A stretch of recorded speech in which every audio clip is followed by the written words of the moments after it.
Hogsty with your crew, Alex Zeese, Steve Thomas, and Robbie Duncan. And now, here's your host, Sean Conti. Hello, everyone. Sean, Robbie, Steve, and Alex here with a very special bye-week spectacular. 10 years ago to the day, Troy Vincent blocked a field goal against Dallas. Sean Taylor recovered the ball, taking a face mask penalty along the way to set up a game-winning field goal. So, appropriately, today we sit down with Mr. Steve Rosenberg, author of Going Full Speed, the Sean Taylor Stories. Welcome, Mr. Rosenberg, to the show, and thank you so much for being with us. Thank you very much for having me. Hello, everybody. Yeah, it's an absolute pleasure, and this is quite an appropriate day for us to have you on the show, man. So this is really, really cool, and I know our listeners are going to be pretty boosted to listen to you. So I guess if you're cool, man, we can just jump right into it if you're ready. All right, I'm ready. Let's go for it. Sure. All right. Well, look, one of the things that's awesome about your book is that it tells definitely a different side of Mr. Sean Taylor than most fans, I think, would be familiar with. So can you tell us a little bit about what kind of person he really was as opposed to the reputation most people know him by? That's really a great question. And one of the reasons that Mr. Taylor, Pete Taylor, Sean's dad, agreed to do the book in the first place was mostly for vindication. Since he was so shy and didn't talk to the media very much, most people didn't get to know the real Sean Taylor. So what they saw on the field, that fierce, competitive safety, flying all over the field and hitting those guys really hard, that's who they thought he really was off the field. But that was so far from the truth. He was very shy. He gave back to the community. He went back to schools. He mentored kids. He donated money. He was salt of the earth guy. And when he ran into fans in the mall and he heard the whispers, "Oh, there's Sean Taylor, there's Sean Taylor," what he would do is he would walk over to them and say, "Hello, everybody, how you doing?" And he would sign autographs till the last kid was signed, and he was just an amazing human being. And that was all part of the story that people just don't know. Yeah. Yeah. Well, I mean, what kind of influences in his life and now you talk to a lot of people. Let's just go through your book. I didn't do a total count, but you talked to a lot of his friends and family and people who knew him over the years. Can you just go through some of the influences he had in his life that kind of made him into not just that great all-pro football player, but made him into that better person that your book really does a great job of showing? Yeah. Well, his number one influence was, of course, his father. Sure.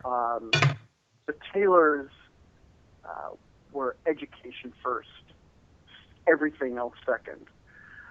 So through Sean's formative years, and through middle school, through high school, his greatest influences were, of course, on the sports side, his coaches, and then on the education side, his teachers, and even the principal of Gulliver, just a tremendous liking to this guy.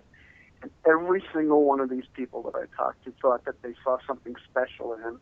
In fact, one of his early coaches, like when he was 10, walked over to his dad one day and said, "You know what? I don't know what this kid's going to do in his life, but he's going to be great at it." Well, yeah. I mean, you mentioned, of course, his father, Pete, who's the co-author of the book. Once you read the book, you really get a sense of how tough Pete was on Sean from a training perspective and from a personal discipline perspective. Not to say he was, cruel or anything like that, but he really placed a lot of high expectations on Sean, and he went through an effort to really, really train him hard. Mm-hmm. He pushes him. It's not. Yeah. It's not negative reinforcement. It's all positive reinforcement that I get. So what I wonder is if that hadn't happened and Pete hadn't treated his son like that or trained his son like that, would Sean have become Sean Taylor, the elite NFL player that all of us know? Probably not. I like to say that desire without the skills equals mediocrity, and that's pretty much what you would have gotten. But I just want to comment about that. Sean had a sister and a brother and of course a baby brother. Mm-hmm. And the sister and the brother were treated the same way.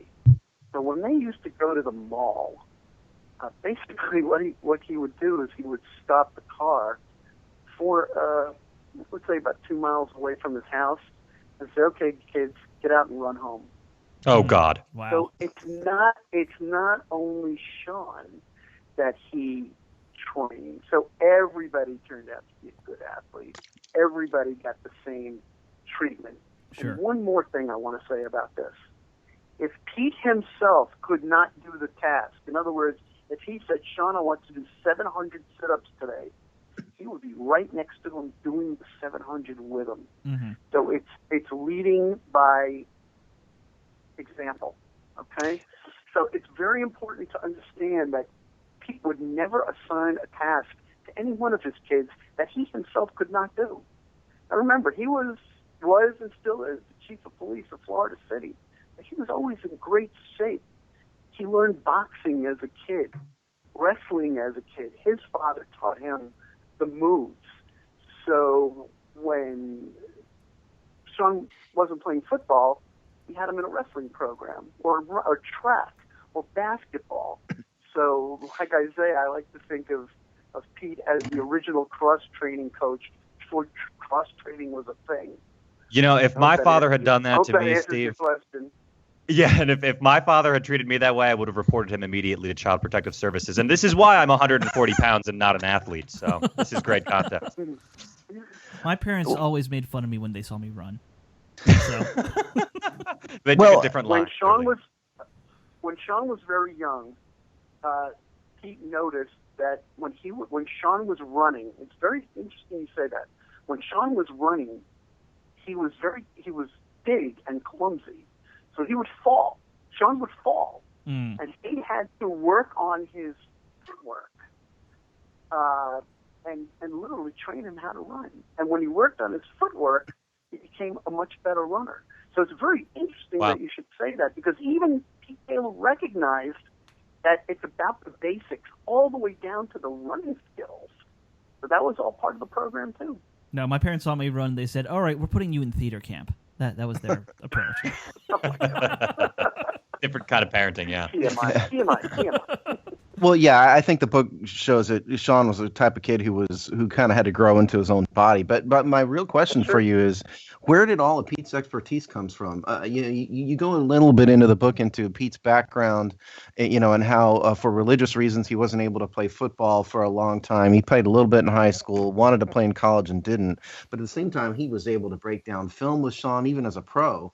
And teach him about different defenses and coverages, and he apparently has a really high level of expertise about football. Where did that come from? Sheer desire, love of the game, studying film on his own. You're right. The day he couldn't play football was Friday night because of religious reasons. And most of the games in high school, as you know, and he did a little middle school in Texas. They moved around a lot. Right. Sean's dad moved around a lot. So he wanted to play football in Texas. And he couldn't. And it was fascinating because when I talked to the coaches, they were like, "Yeah, we really like this kid, but we can never find him. We couldn't get him to come and play." So he went and tried out, made the team, and then he vanished. Sure. Yeah. Well, we wanted to ask you too, your book, and for the context of people at home, I don't know if we've even made this clear, but the book is really written as a series of interviews with people that directly knew Sean. It almost feels like a bunch of short stories in a way. And yeah, I don't mean that as like a here's a 5-page story, but that's kind of just how it feels. Yeah, it's actually it feels very personal when you read it. Absolutely. I agree. We wanted to ask you a little bit about his mother, too, because there's not as much information in there on Sean's mother as there is on his father, obviously, who helped co-write the book. So can you tell us a little bit about that?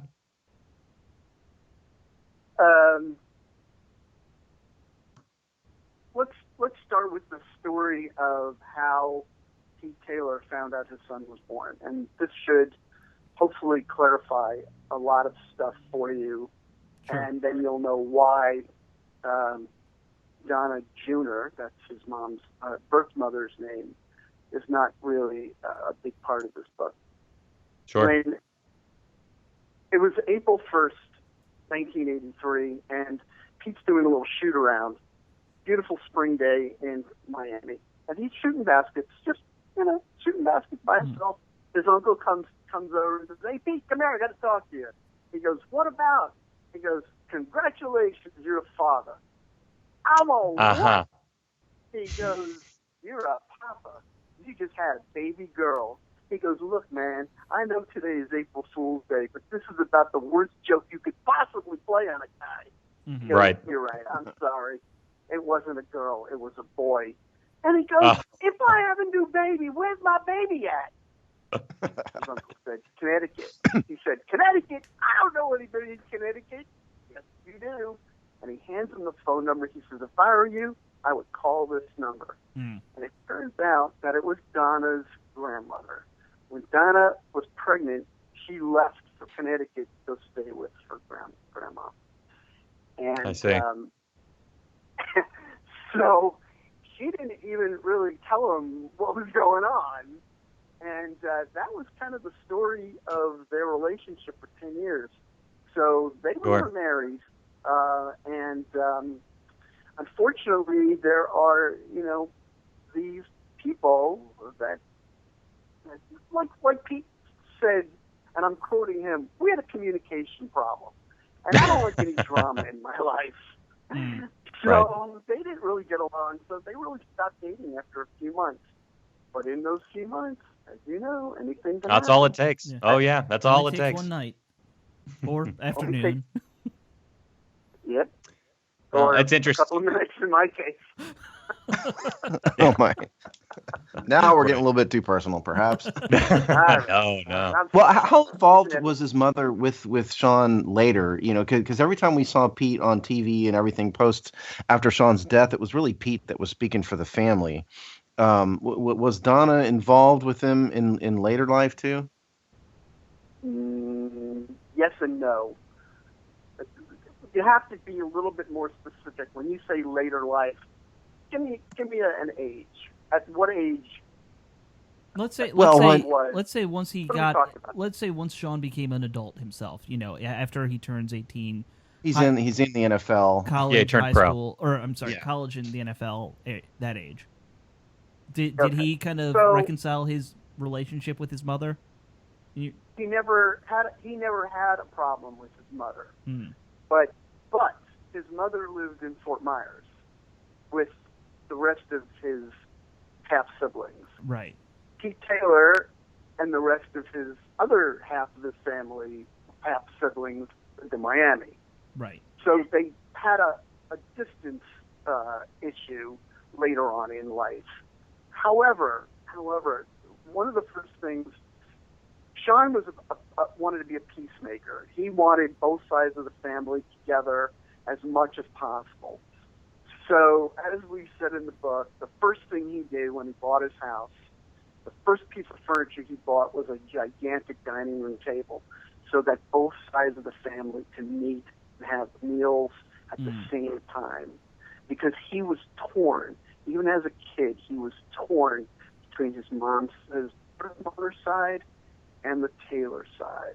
Sure. Okay? So that was the situation.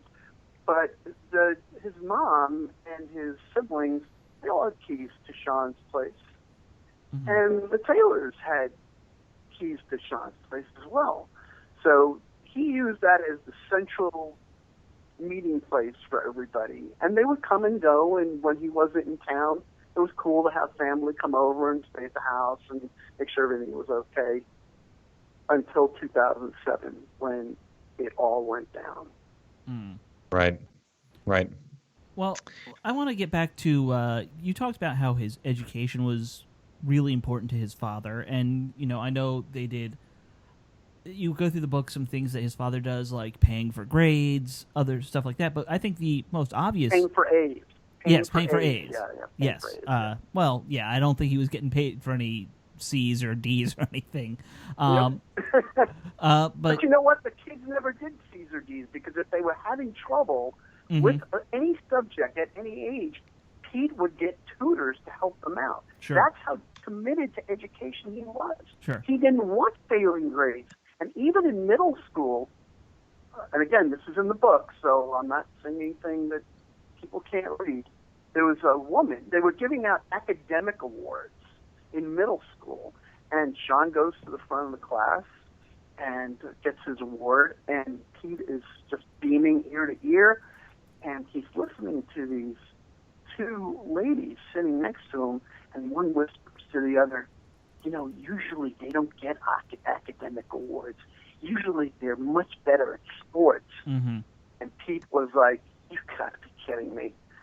So, I mean, that was the perception, and he wanted to break that. And that's exactly what he did. So that's why he handled the tutors and all that other stuff. And they were really good. All his kids were really good students. Right. Well, and obviously he, got them into private schools, and he really cared. You can tell from the book. He really did care. Yep. Mm-hmm.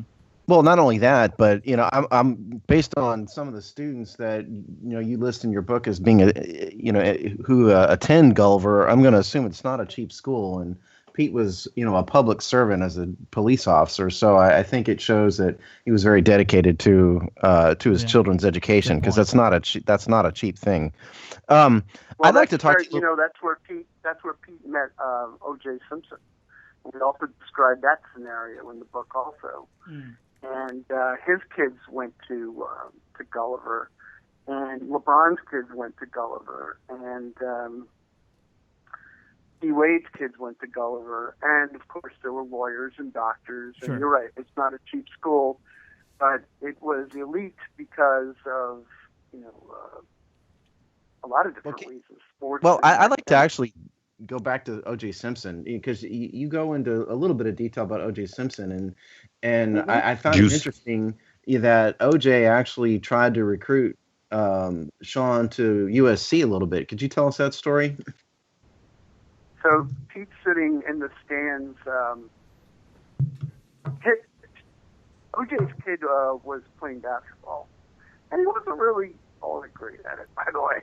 Okay. And but he was a football guy, so he used to go to the football games, and he would plant himself right next to Pete Taylor, and he says, "You guys looking at schools yet?" He goes, "Yeah." He goes, "Did you consider USC?" And he goes, "I don't think USC is on his radar, Sean's radar." He says, "Oh, okay."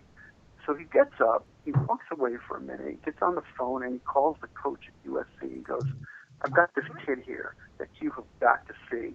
First, I want you to talk to his father, because his dad says USC is not on his radar, but you should really look at this kid."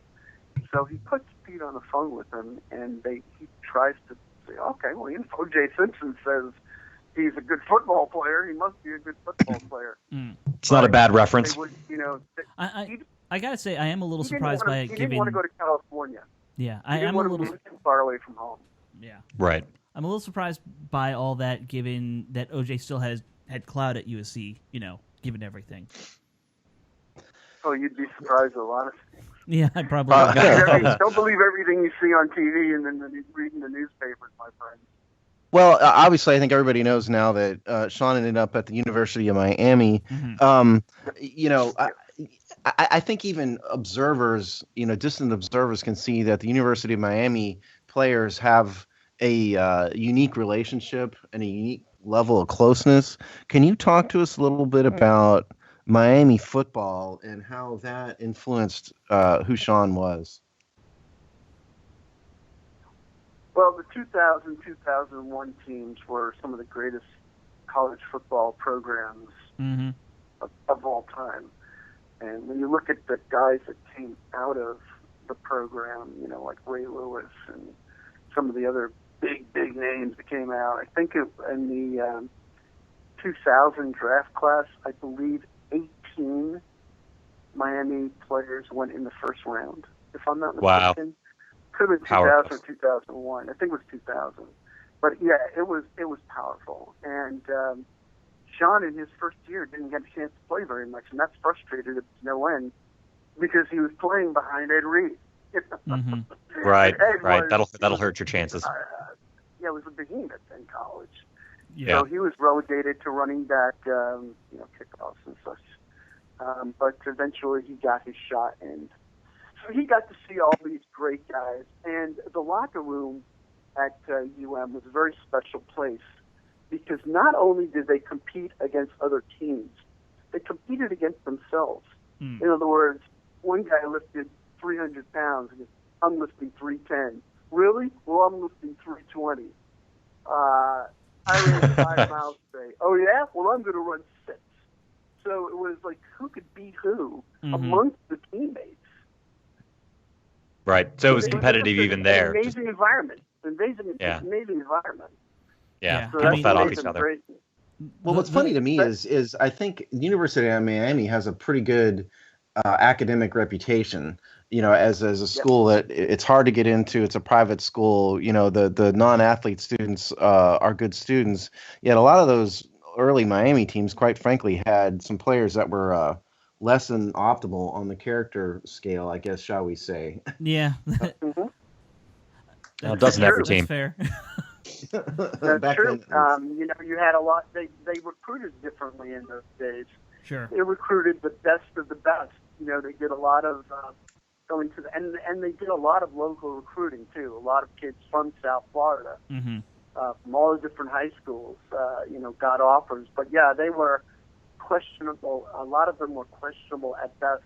And I'm not going to mention any names, of course, but things changed when Donna Shalala became the president of University of Miami, and she was an education first person, and she said, if you can't qualify as a student athlete, if you can't qualify to do your work, and you can't graduate, I don't want you at my school.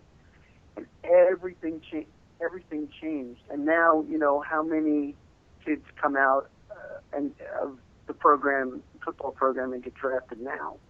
So you can see there was a huge change in the way Miami sports, specifically football, got handled. Now Donna's not there anymore; she retired, and so now we'll see what happens with the next president of the school, and see if that changes back. Yeah. When after Sean was a junior, he came out for the NFL draft, and there's a funny story about how Clinton Portis kept telling Dan Snyder to draft Sean Taylor over Kellen Winslow Jr. If you could tell us a little bit about what that story was. Well, first of all, what's it called? The name escapes me when the college puts on when we invite all the coaches, all the team owners to come down for one day to look at their program. What's that called, guys? Do you remember? Do you know what I'm talking about? The name escapes me. Are you talking about when the recruiting visits? So let me just describe it for you, since I don't know the official name for it.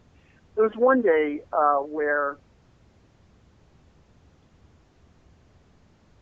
Gibbs and his staff were down with a bunch of other coaches. Oh, you're talking about the pro days.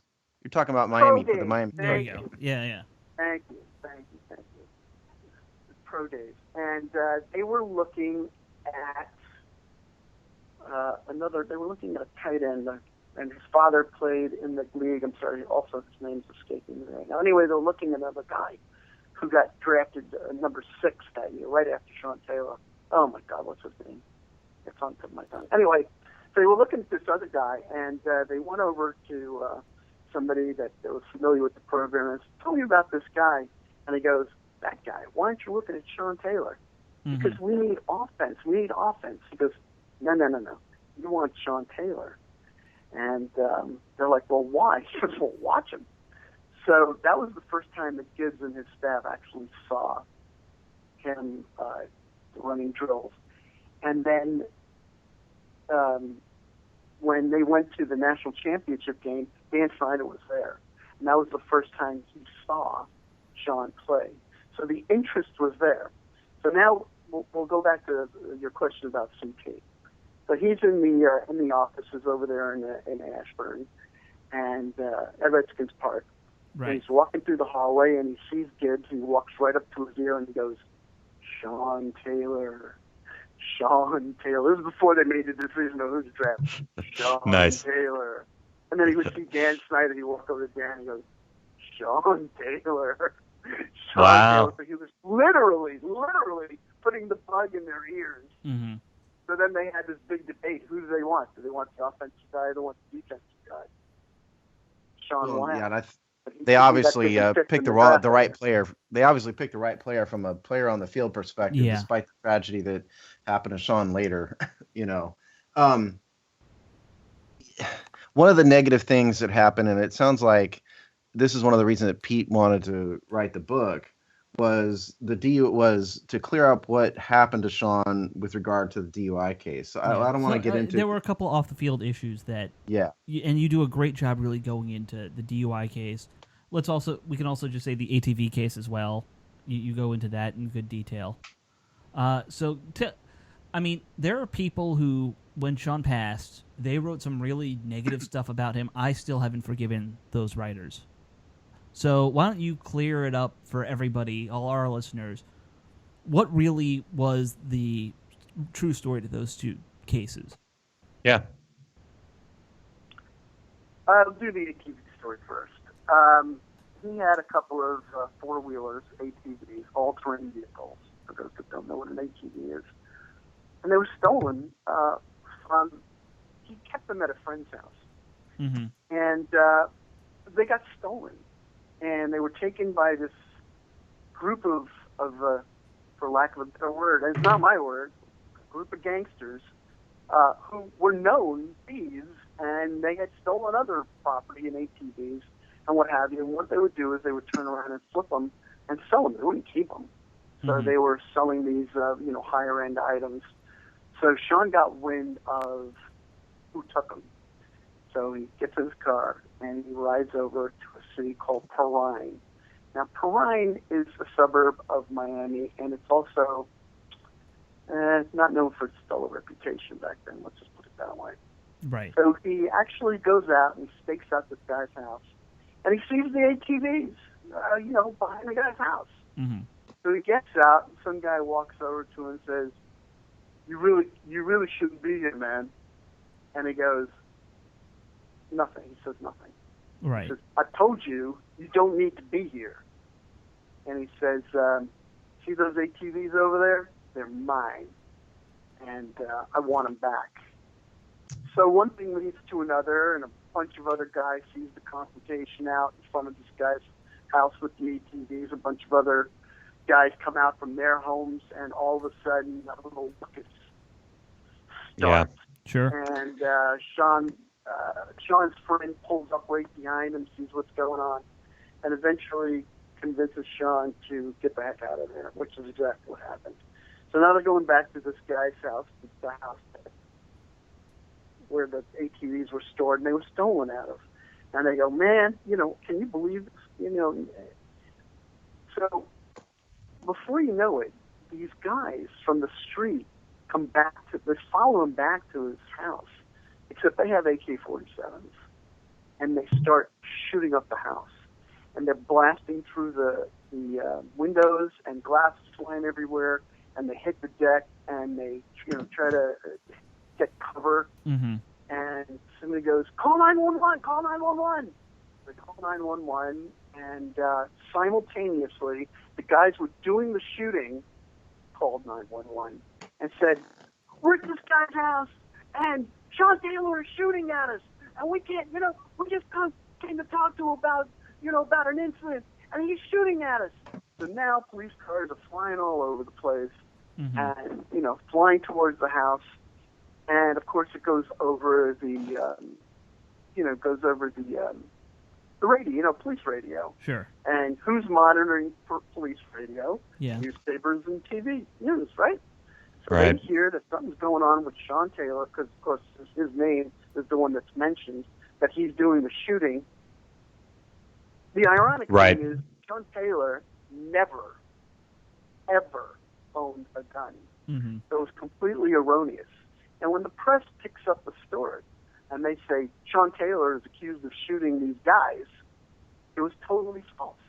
They didn't do any investigation. They didn't know he didn't have a gun. And of course, since there was a police investigation, Sean is the one that's taken to jail because he was doing the shooting.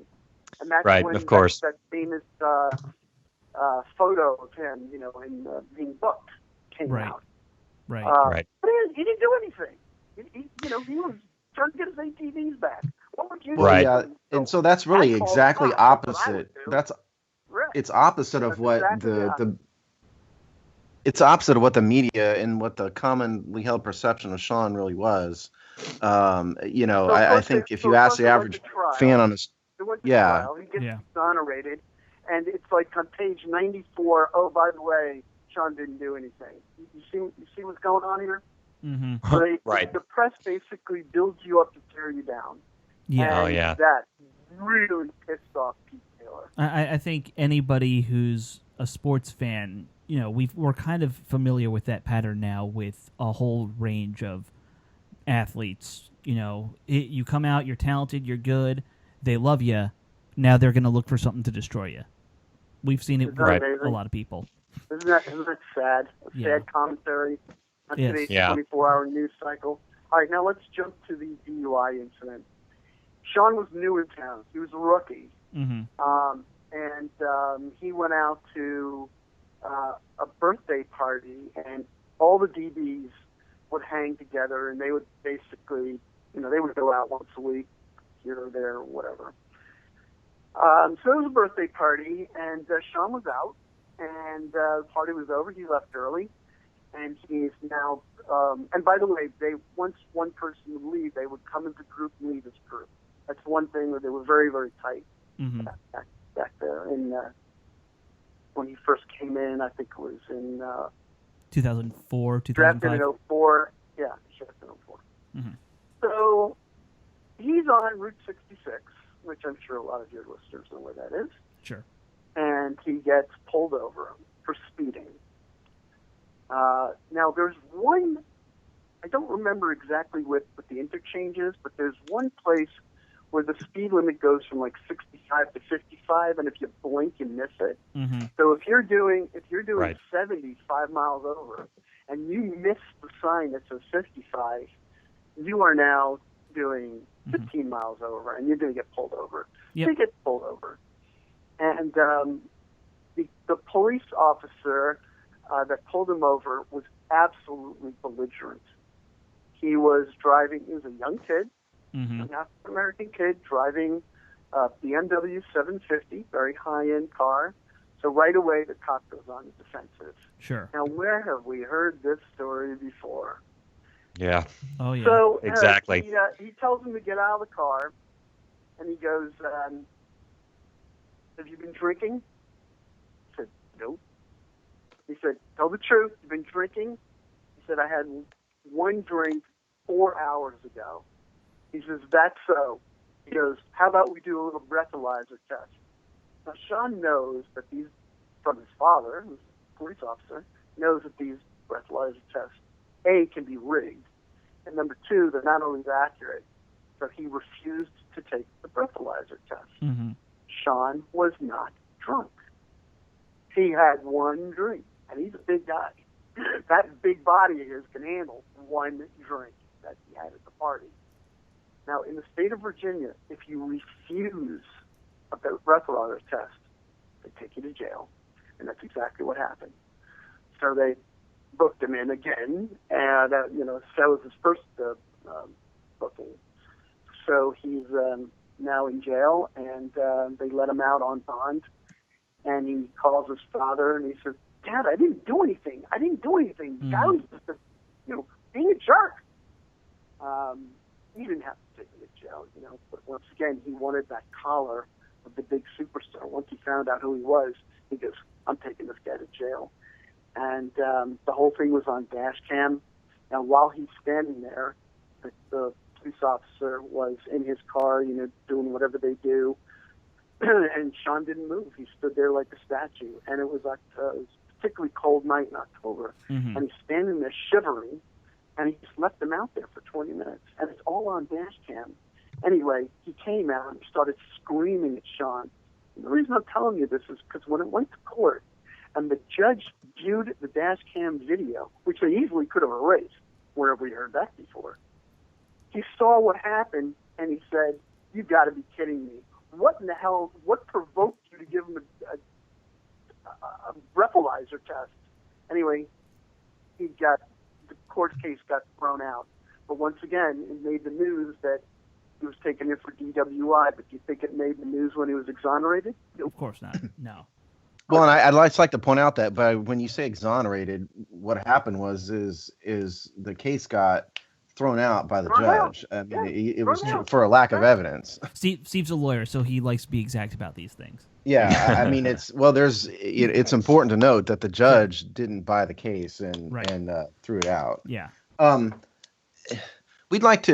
We don't want to be too morbid and keep talking about all the negative stuff of Sean. And I think we could talk for hours about the events that led up to Sean's death. But what I'd like to highlight with you, if you could, was talk about just the outpouring of love and emotion that came out from not just the fans, but his teammates and the people in Miami. And it was really amazing to see the reaction after Sean's passing. Could you talk to us a little bit about that? It was big news. It was big news. Even the NFL mandated that all players from all teams put a 21 on the back of the helmet. So it was a big deal. Now, most people know that Sean was Mr. Snyder's favorite player, and the only other player that came close was RG3 for Dan's admiration for that player. So he basically flew the entire team, the entire staff, and we're talking about everybody from front office staff to coaches to players down for the service, which was at FIU, which, by the way, was a gigantic undertaking of coordinating all these people that were coming. I mean, they literally filled the auditorium. And as Pete said, it still felt like a pep rally. People wearing their jerseys and flying the flag, UM flags, Redskin flags. He said it was crazy. It's absolutely crazy. He became more of a cult hero because everybody knew what an effect. He was a Pro Bowl player, for goodness sake. Mm-hmm. And they saw how one person can impact a team. Yes, it's a team sport, but when you have an elite athlete like that, just mowing people down, right?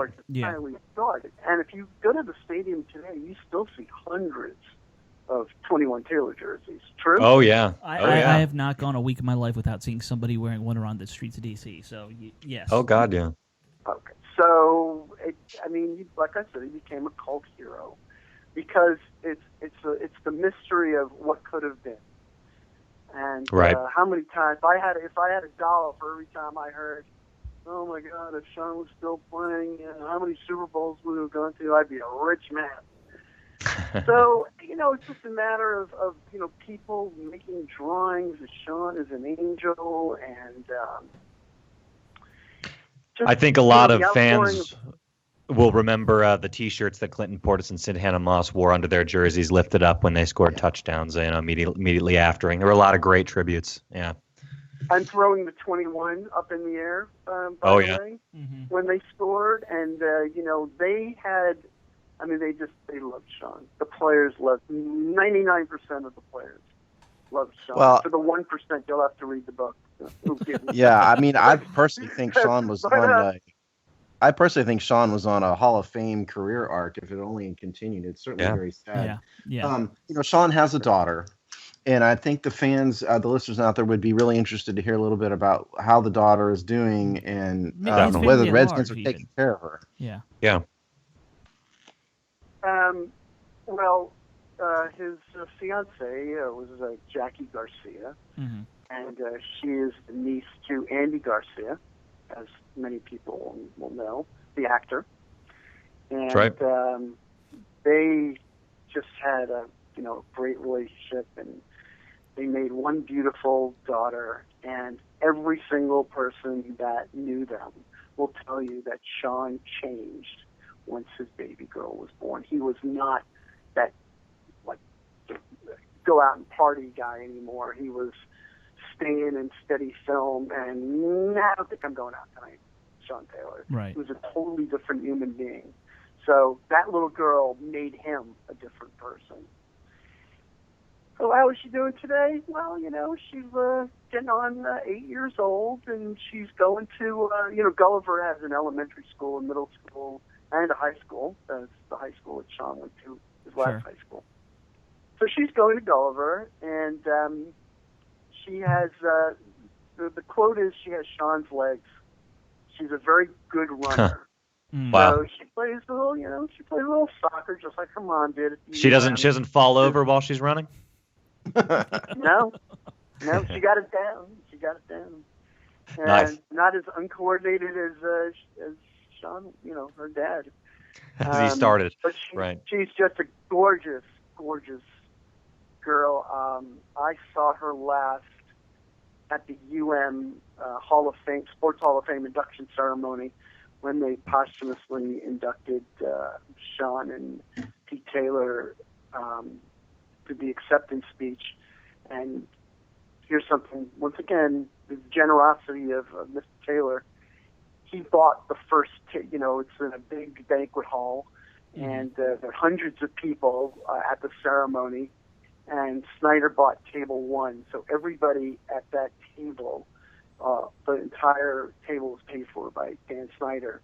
And Mr. Wiley actually showed up, and he came, and we had a nice talk, and Jackie was there, and Jackie, Sean and Jackie's daughter's name is also Jackie, so it was Mommy Jackie and Baby Jackie. And like I said, she's just so adorable, and she's so pleasant. But they're trying to keep her out of the limelight. They don't want. But she has a brother now. Mommy Jackie eventually got married, and she's going on with her life. She's on to other things. You have to. Well, so right. You speak of in the dark. You mentioned Dan Snyder's generosity. I know right after Sean's death, the team was donating all the proceeds of Taylor merchandise to, I believe, a trust established in the name of Jackie, the daughter. To quote Dan Snyder, Baby Jackie will never have to work a day in her life if she doesn't want to. They funded it with, first of all, he funded it with $600,000. That's number one. Wow. And then the proceeds of all the jerseys and all the paraphernalia, all the SG-21 stuff went into the fund. So it started with $600,000 and then went on from there. What's it worth today? I have no idea. But that just means that just shows how generous the team was, certainly. And we're glad to hear that, Mr. Snyder ultimately took care of her. That's absolutely. We like that. Yeah, no, that's one of those rare stories that you hear that makes you really like Dan Snyder. So thank you for that. Well, we need more of those, frankly. Yeah, we need as many as we can get. When I did the interview with Dan Snyder, I talk about this in the book as well. Just real quick story. I know we're running out of time, but I was so nervous because, of course, Mr. Snyder's reputation preceded him by about 100 miles. Sure. So I took a little aid, a little pill, to calm me down because I didn't know what to expect.